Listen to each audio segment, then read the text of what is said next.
teman-teman, selamat datang di podcast kita. Di episode kali ini, kita bahas beberapa jurnal yang berkaitan dengan hubungan masyarakat atau public relation, tapi dengan sudut pandang yang lebih kritis dan mendalam. Benar banget nih, jadi bukan cuma sekedar rangkuman biasa, tapi kita juga bakal coba pahamin makna di balik penelitian tersebut dan relevansinya di dunia nyata.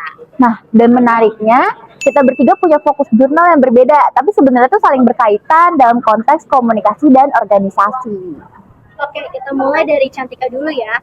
Bisa dijelasin secara lebih mendalam nggak sih tentang jurnal yang kamu bahas ini? Oke ya, jadi jurnal yang aku bahas itu tentang bagaimana manajemen hubungan masyarakat atau bisa kita bilang itu sebagai humas itu bisa mempengaruhi dan mengembangkan perilaku organisasi khususnya di lingkungan sekolah. Tapi kalau kita lihat nih ya lebih mendalam, humas itu bukan sekedar menyampaikan informasi ke publik, tapi lebih ke bagaimana membangun hubungan yang berkelanjutan antara organisasi dan masyarakat. Humas juga berperan sebagai penghubung antara sistem internal dan juga sistem eksternal. Nah, jadi kalau komunikasinya berjalan dengan efektif, maka akan tercipta keseimbangan dalam organisasi.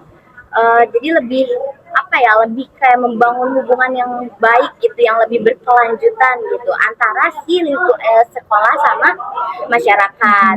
Jadi kalau misalnya kita ambil lebih gampangnya deh ya, humas itu nggak cuma sekedar nyampein informasi aja, tapi lebih ke membangun hubungan yang baik dan berkelanjutan.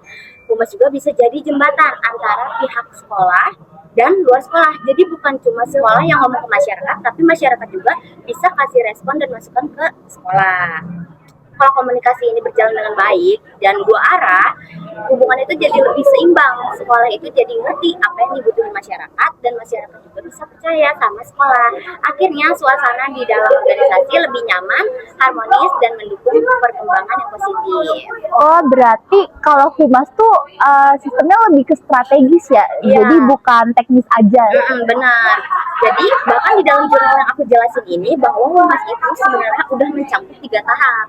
Yang pertama itu ada perencanaan, pelaksanaan, dan evaluasi. Nah, dari ketiga tahapnya itu organisasi bisa membentuk perilaku internal yang baik. Contohnya tuh seperti apa sih, Cam?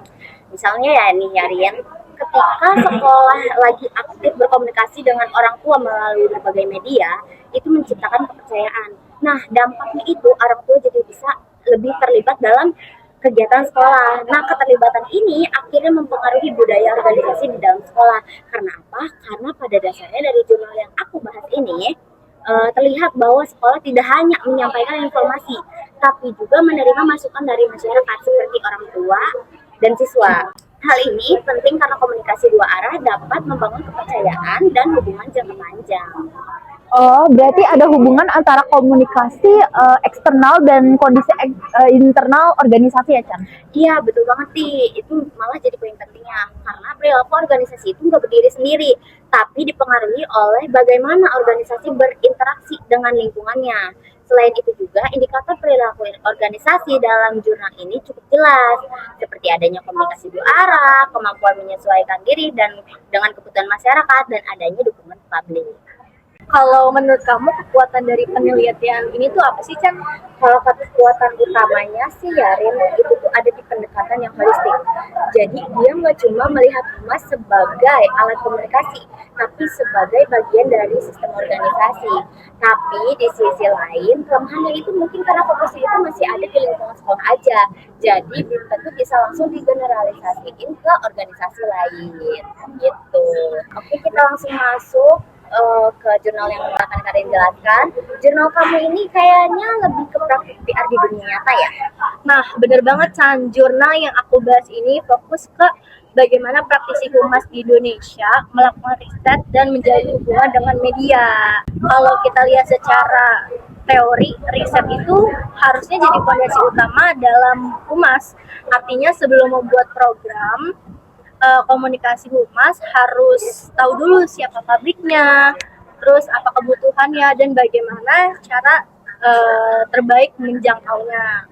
Nah, lebih jelasnya, humas di Indonesia melakukan riset dan membangun hubungan dengan media. Secara teori, riset itu penting banget, bahkan jadi dasar utama sebelum humas bikin program atau strategi komunikasi. Nah, maksudnya humas itu seharusnya nggak asal bikin program aja, mereka juga harus cari tahu dulu siapa sih targetnya, terus apa yang mereka butuhin, dan cara paling efektifnya buat nyampein pesan ke mereka. Jadi semua keputusan itu berdasarkan by data, gak cuma feeling atau kebiasaan aja yang harus menduga-duga. Kalau risetnya jelas, program yang dibuat juga jadi lebih tepat sasaran dan hasilnya lebih maksimal. Tapi kalau dalam praktiknya belum tentu kayak gitu kan, Rin?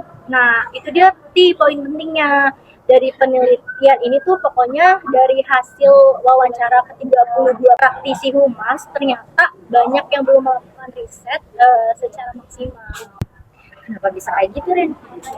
Nah, itu juga, Chan, kemungkinan hal ini terjadi karena ada beberapa faktor sih, Chan, kayak keterbatasan waktu, terus kurangnya tenaga atau dana, terus juga masih rendahnya kesadaran dan pentingnya riset dalam humas. Nah, akibatnya banyak praktisi humas yang langsung membuat program komunikasi tanpa melakukan riset terlebih dahulu.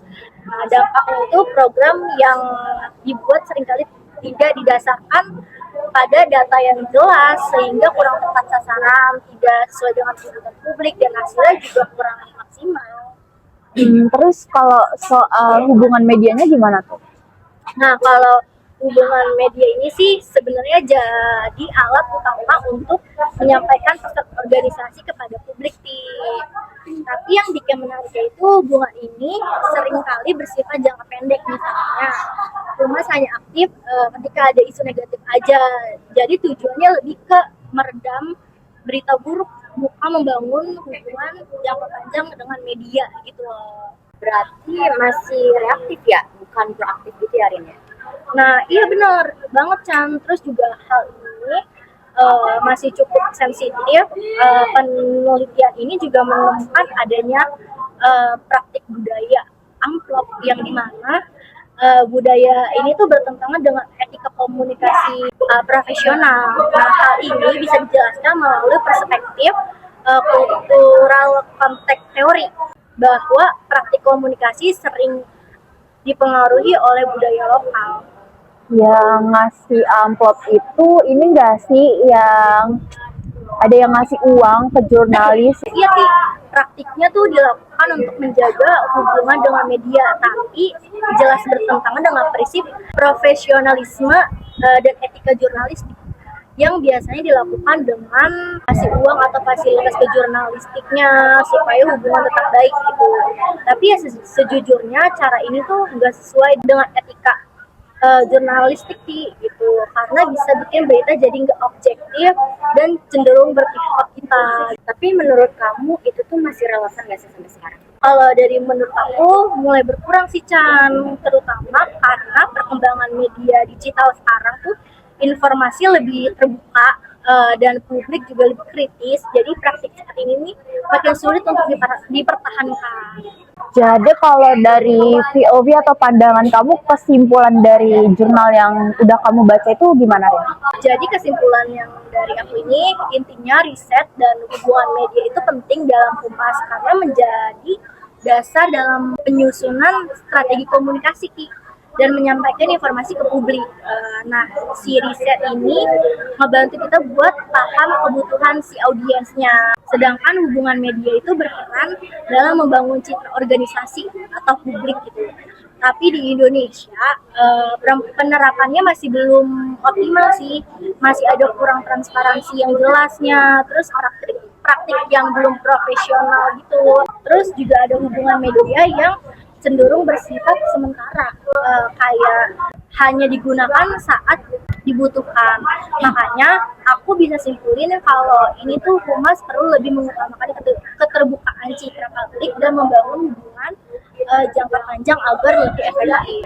Nah, sekarang kita masuk ke jurnal TIA. Nah sekarang Ti, dari tadi kita sudah bahas soal peran humas dalam organisasi kan, dan pentingnya riset dalam praktik PR. Menurut kamu bagaimana sih Ti, semua itu berkaitan dengan evaluasi dalam humas? Ya, karena kalau komunikasi sudah direncanakan atau dijalankan itu, kita tuh sebenarnya bisa tahu kalau itu tuh bisa berhasil atau enggaknya tuh dari apa ya? Oke, kalau menurut aku dari jurnal yang aku baca yaitu The Evolution of Public Relation Measurement and Evaluation yang ditulis oleh Tom Watson tahun 2012.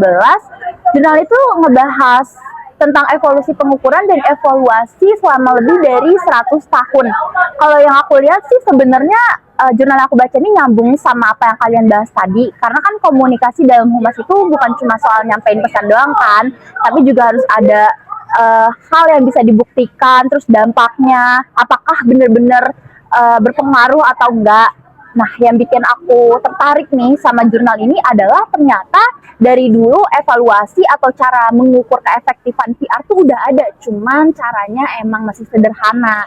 Misalnya, dulu praktisi PR tuh mengukur keefektifan cuman dari media kayak koran. Jadi mereka tuh ngelihat dari menghitung berapa berita yang muncul, terus apakah beritanya positif atau negatif, terus seberapa sering organisasi itu disebut. Nah, berarti cuma dilihat dari muncul di media aja ya Ti? Iya, lebih ke situ sih Rin. Jadi yang dilihat itu cuman apa yang terlihat di permukaan aja. Padahal menurut Tom Watson sendiri, cara seperti itu tuh belum cukup karena itu kan cuma nunjukin output ya, bukan hasil nyata. Artinya kita tahu pesannya itu tersebar, tapi kita tuh nggak benar-benar tahu apakah pesan tersebut dapat mempengaruhi publik atau enggak. Terus selain itu dari awal perkembangan PR juga ada perbedaan sudut pandang sih. Ada yang anggap PR tuh seni, jadi nggak bisa diukur secara pasti karena kan itu lebih berkaitan sama kreativitas dan hubungan manusia. Tapi di sisi lain ada juga yang mandang PR itu sebagai ilmu, jadi harusnya tuh bisa dihitung dari riset maupun data. Nah, menurut aku perbedaan cara pandang ini yang akhirnya ngebuat praktik evaluasi PR jadi apa ya, nggak konsisten sampai sekarang. Oh, jadi sebenarnya ini tuh dari awal tuh emang udah ada perdebatan ya, Ti? Iya, dan itu berpengaruh banget sih Chan sampai sekarang. Selain itu, jurnal ini juga ngebahas kalau misalnya banyak praktisi PR yang sebenarnya tuh belum melakukan evaluasi secara maksimal. Alasannya sih klasik ya, misalnya kayak mahal, susah, terus makan waktu yang banyak. Nah, akhirnya banyak yang lebih fokus ke menjalankan programnya aja, tanpa benar-benar tahu nih, tanpa benar-benar evaluasi programnya tuh berhasil atau enggak. Padahal sebenarnya evaluasi itu penting banget ya Ti. Jujur penting banget sih Rin, cuman sayangnya menurut Watson sendiri evaluasi dalam PR tuh cuman sering jadi omongan aja tanpa benar-benar dilakuin.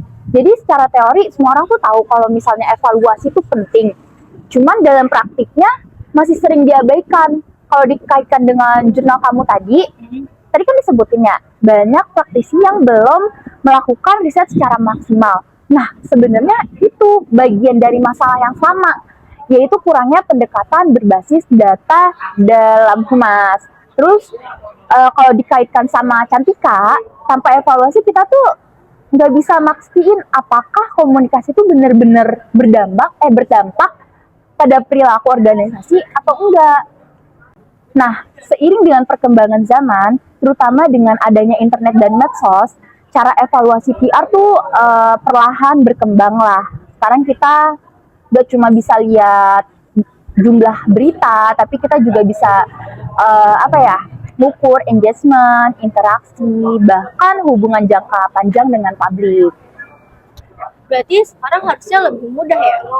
Harusnya sih iya ya, tapi balik lagi kata Watson tadi, meskipun metodenya udah semakin canggih, tapi masih banyak praktisi PR yang tetap menggunakan cara lama yang kurang efektif dan relevan sih. Jadi bisa dibilang tantangannya tuh sekarang bukan ke teknologi ya, lebih ke cara berpikir dan kesadaran untuk benar-benar melakukan evaluasi dari sumber daya manusianya sendiri sih. Terus ya, dari menurut aku ketiga jurnal ini tuh bisa kita lihat bahwa komunikasi dalam humas itu emang penting. Tapi nggak cukup kalau cuma diomongin. Gak cukup kalau nggak dilakuin gitu. Harus ada riset yang kuat, strategi yang jelas, dan yang paling penting tuh adalah evaluasi yang benar-benar nunjukin dampak yang nyata. Karena tanpa evaluasi, kita sebenarnya nggak pernah benar-benar tahu apakah komunikasi yang kita lakukan itu berhasil atau cuma kelihatan berhasil aja.